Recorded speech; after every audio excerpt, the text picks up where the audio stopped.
My name is Purendra Kumar Taram and guided by respected R. Deshmukh ma'am, I am studying at the BSc second year of the Kangla Majhi College, Dondi. I am giving presentation about glycolysis cycle. अब हम introduction देखते हैं।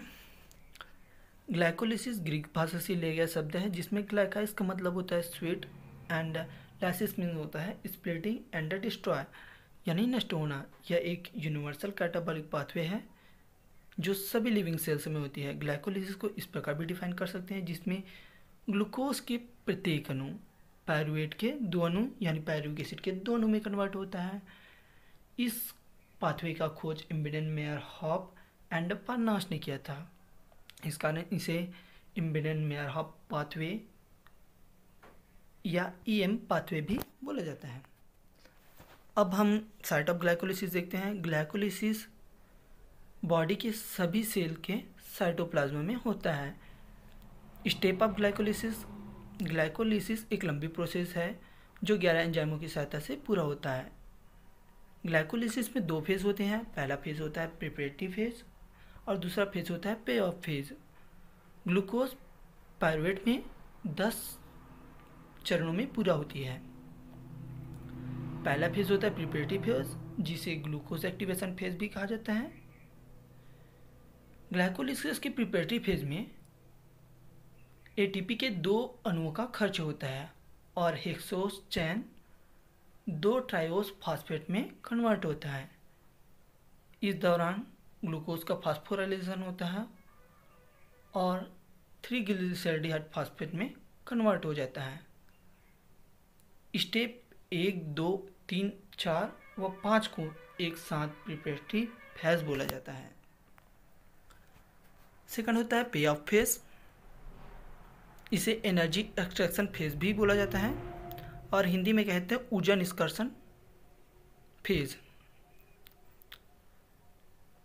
इस दौरान glyceraldehyde 3 phosphate का pyruvate में convert होता है और एटीपी कपल्ड फॉर्मेशन होता है।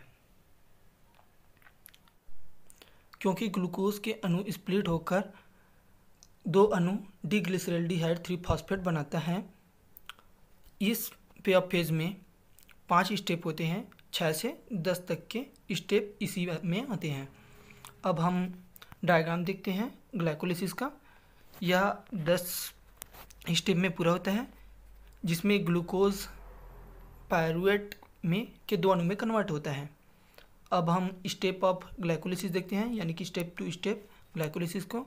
फर्स्ट स्टेप होता है phosphorylation of glucose. Glucose phosphorylation के थ्रू ग्लूकोज 6 फास्फेट में कन्वर्ट होता है यानी ग्लूकोज से ग्लूकोज 6 फास्फेट फास्फोराइलेशन के थ्रू ग्लूकोकाइनेज एंजाइम जो कि एक लीवर एंजाइम एंड हेक्सोकाइनेज जो कि एक non specific enzyme liver enzyme है और एक्स्ट्रा हिपेटाइटिक टिश्यू कैटालिस्ट के रूप में यूज होता है। ऐसे एंजाइम एटीपी को एडीपी में ब्रेक डाउन करते हैं। ग्लाइकोलिसिस में हेक्सोकाइनेज एक रेगुलेटरी स्टेप को उत्प्रेरित करता है। यह एक इरिवर्सिबल रिएक्शन है। हालांकि हेक्सोकाइनेज को कार्य करने के लिए मैग्नीशियम 2+ आयन की आवश्यकता होती है। Step second isomerisation of glucose 6 phosphate fructose to fructose 6 phosphate. Phosphohexo isomerase के द्वारा ग्लूकोज 6 फास्फेट का आइसोमराइजेशन फ्रुक्टोज 6 फास्फेट में होता है। For the reaction take place catalyst phosphohexo isomerase का यूज एल्डोज कीटोज आइसोमराइजेशन की मदद के लिए आवश्यक है। यह ग्लूकोपैरिनोज रिंग की लिनियर स्ट्रक्चर को खोलने का कारण बनता है जो कि फ्रुक्टोज 6 फास्फेट के फेरेनोज रिंग की संरचना को यानी स्ट्रक्चर को बदल देता है। Step third phosphorylation of fructose 6 phosphate to fructose 1,6 bisphosphate. Fructose 6 phosphate को आगे फ्रुक्टोज 1,6 बाइफॉस्फेट में फास्फोराइलेटेड किया जाता है। एंजाइम फास्फोफ्रुक्टोकाइनेज 1 है। यह एटीपी से फ्रुक्टोज 6 फास्फेट में फास्फोराइलेटेड को ग्रुप को ट्रांसफर करता है। यह रिएक्शन इरिवर्सिबल होता है। फास्फोराइलेशन के लिए एक एटीपी का उपयोग होता है। फास्फोराइलेशन फ्रुक्टोकाइनेज फास्फोफ्रुक्टोकाइनेज 1 वन ग्लाइकोलिसिस में एक इम्पॉर्टेंट एंजाइम है जो कि ग्लूकोज के ब्रेकडाउन को नियंत्रित करता है। स्टेप फोर्थ है क्लीवेज ऑफ फ्रुक्टोज 1,6 बाइफॉस्फेट। इसे लाइसिस भी कहा जाता है। 6 कार्बन फ्रुक्टोज 1,6 बाइफॉस्फेट को 2 3 कार्बन यूनिट में तोड़ देता है, जिसमें एक ग्लिसरॉल्डिहाइड 3 फास्फेट और एक अन्य डाइहाइड्रोक्सी एसीटोन फास्फेट होता है। एल्डोलेज एंजाइम रिएक्शन कैटेलिस्ट मतलब रिएक्शन को उत्प्रेरित करता है। चूँकि रिएक्शन एल्डोलेज कंडेंसेशन है, इसलिए एंजाइम को एल्डोलेज कहा जाता है और यह रिएक्शन रिवर्सिबल होता है। Step 5 inter conversion of triose phosphates. Glyceraldehyde 3 phosphate जो कि इस पाथवे में होता है, जबकि DHAP यानी डाइहाइड्रोक्सी एसीटोन फास्फेट नहीं होता। इसलिए triose phosphate isomerase dihydroxy acetone phosphate को ग्लिसरॉल्डिहाइड 3 फास्फेट में ATP जनरेशन के लिए उपयोगी बनाता है। परिणामतः ग्लूकोज अब ग्लिसरॉल्डिहाइड 3 फास्फेट के 2 अणु में विभाजित हो जाता है। यह रिएक्शन रैपिड होता है और रिवर्सिबल होता है। Step 6 oxidative phosphorylation of glyceraldehyde 3 phosphate to 1,3 bisphosphoglycerate. Pay off phase का फर्स्ट स्टेप है, जिसमें ग्लिसरॉल्डिहाइड 3 फास्फेट का ऑक्सीडेशन 1,3 बाइफॉस्फोग्लिसरेट में होता है। यह रिएक्शन ग्लिसरॉल्डिहाइड 3 फास्फेट डिहाइड्रोजनेज द्वारा उत्प्रेरित होता है। यह एनर्जी यील्डिंग रिएक्शन है, यानी कि ऊर्जा देने वाली अभिक्रिया है। इस प्रकार की रिएक्शन में एल्डिहाइड ग्रुप का ऑक्सीडाइज्ड एक एसिड में होता है। इसमें बड़ी मात्रा में ऊर्जा मुक्त होती है। इस रिएक्शन के दौरान NAD+ रिड्यूस होकर NADH+H+ बनाता है। यह रिएक्शन रिवर्सिबल रिएक्शन है। स्टेप 7 conversion of 1,3 biphosphoglycerate to 3 phosphoglycerate. Enzyme phosphoglycerate kinase ATP और 3 फास्फोग्लिसरेट का फॉर्मेशन करते हुए 1,3 बाइफॉस्फोग्लिसरेट के कार्बोक्सिलिक ग्रुप से हाई एनर्जी फास्फोरिल ग्रुप को ट्रांसफर करता है। यह एक यूनिक एग्जांपल है जहां ATP को इलेक्ट्रॉन ट्रांसपोर्ट चैन में भाग लिए बिना सबस्ट्रेट लेवल पर प्रोड्यूस किया जाता है। इस तरह की रिएक्शन में ATP सबस्ट्रेट लेवल पर बनता है। इसे सबस्ट्रेट स्तर पर फास्फोराइलेशन कहते हैं। अब हम स्टेप 8 देखते हैं, conversion of 3 phosphoglycerate to 2 phosphoglycerate. 3 phosphoglycerate का 2 फास्फोग्लिसरेट में आइसोमराइजेशन होता है, यानी आइसोमराइजेशन के through phosphate group 3rd carbon वाले प्लेस से 2nd कार्बन वाले प्लेस में चला जाता है। इस रिएक्शन में फास्फोग्लूकोम्यूटेज एंजाइम कार्य करता है। यह रिएक्शन एक सहज रिवर्सिबल रिएक्शन है। इस रिएक्शन में Mg2+ आयन यानी मैग्नीशियम 2+ आयन आवश्यक होता है। Step 9 dehydration of 2 phosphoglycerate to phosphoenol pyruvate.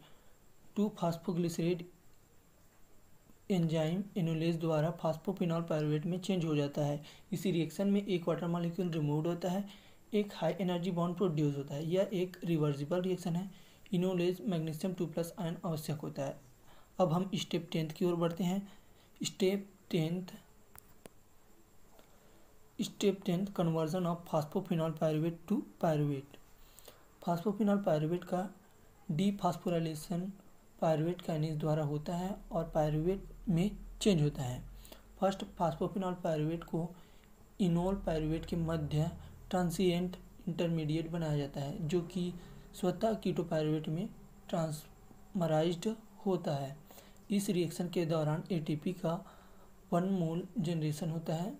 यह फिर सबस्ट्रेट लेवल पर फास्फोराइलेशन का एक उदाहरण है। पायरुवेट काइनेज एक मेन ग्लाइकोलिटिक एंजाइम है।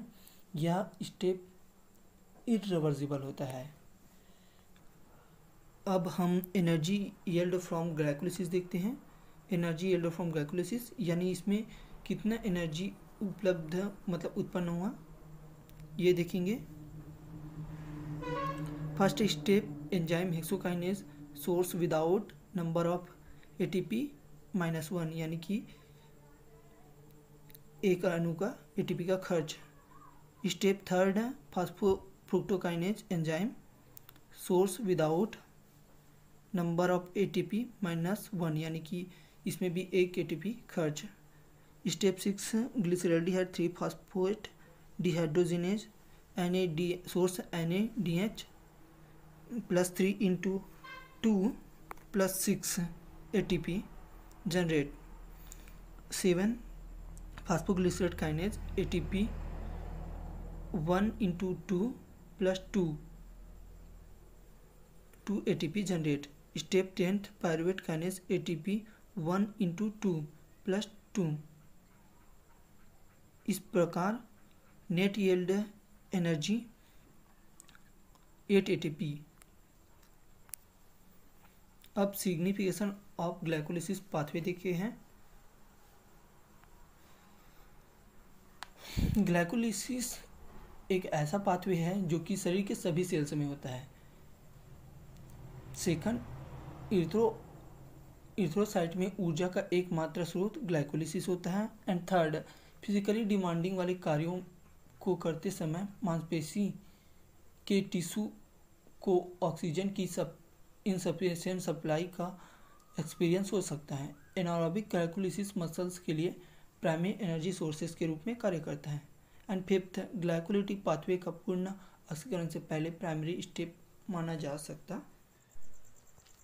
Reference book biochemistry and physiology, publication Arun publication English edition, and writer doctor HN Baijal and doctor Y Tyagi. ये नीचे का रेफरेंस लिंक है। एंड एक बात और बोलना चाहूँगा, two year distance is the required mask. Thank you.